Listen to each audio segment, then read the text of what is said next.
In Rich Dad, Poor Dad, Chapter 1 introduces the two most influential men in Robert Kiyosaki's life: his real father, referred to as Poor Dad, and the father of his best friend, referred to as Rich Dad.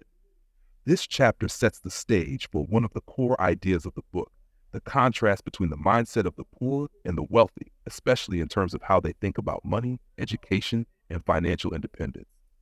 The poor dad was Kiyosaki's biological father, a highly educated man with a PhD who believed in traditional education and working for a stable job with a secure paycheck. On the other hand, Rich Dad, who never finished the eighth grade, became one of the wealthiest men in Hawaii.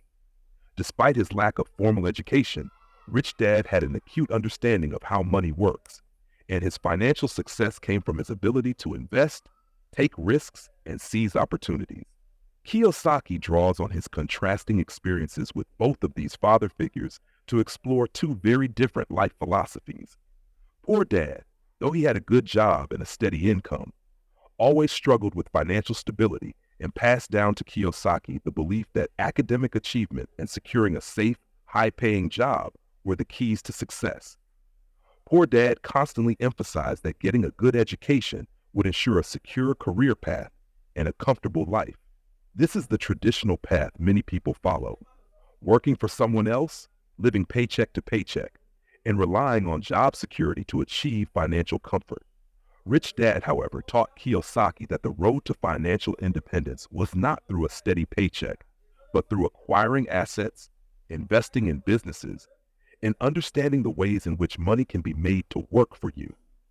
Rich Dad's philosophy was that wealth came from understanding how money flows, how to manage risk, and how to build a portfolio of income-generating assets that would allow financial freedom. His mantra was not to work for money, but to make money work for you. In contrast to Poor Dad, who viewed money as something to be earned and saved carefully, Rich Dad saw money as a tool that could be multiplied if used wisely. Kiyosaki highlights that people like Rich Dad take calculated risks and focus on financial education, understanding that traditional schooling doesn't teach you how to grow wealth, but how to become a good employee.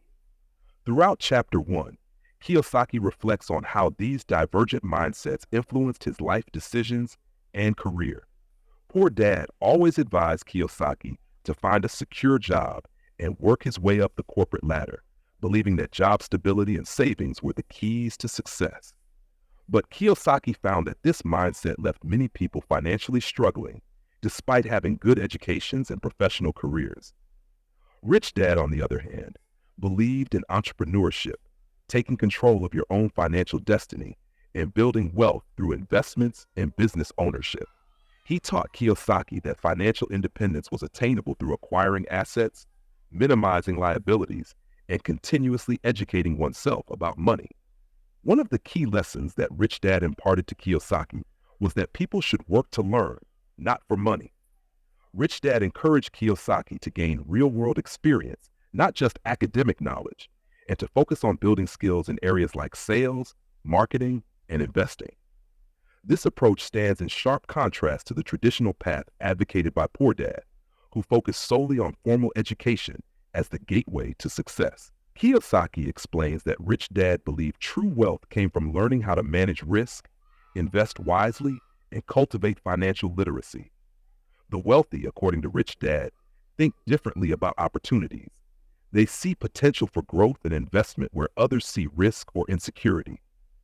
They focus on building passive income streams through businesses, real estate, and stocks, while others tend to work hard for their salaries, trying to avoid financial hardship by saving diligently. In this chapter, Kiyosaki also highlights how societal norms reinforce the Poor Dad mentality.